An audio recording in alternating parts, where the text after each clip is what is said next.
പ്രഭാഷകൻ 49:1 വിദഗ്ധമായി ചേർത്തൊരുക്കിയ സുഗന്ധക്കൂട്ടുപോലെ പരിമളപൂരിതമാണ് ആരുടെ സ്മരണ? ജോസിയായുടെ സ്മരണ.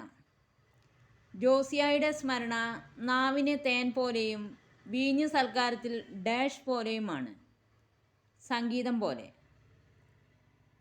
ജോസിയ ചരിച്ചത് എങ്ങനെ? ഉത്തമ മാർഗത്തിൽ. ജോസിയ മാനസാന്തരപ്പെടുത്തിയത് ആരെ? ജനത്തെ.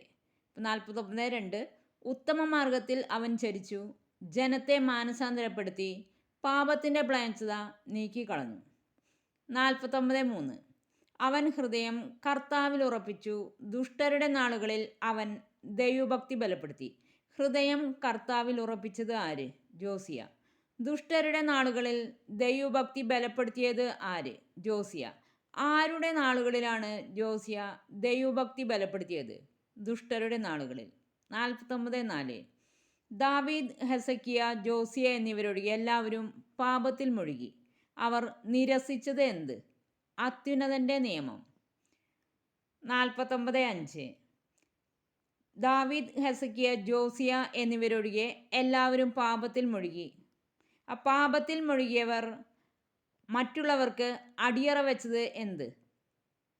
തങ്ങളുടെ അധികാരം. പാപത്തിൽ മുഴുകിയവർ തങ്ങളുടെ മഹത്വം അടിയറ വെച്ചത് ആർക്ക്? അന്യജനതയ്ക്ക്.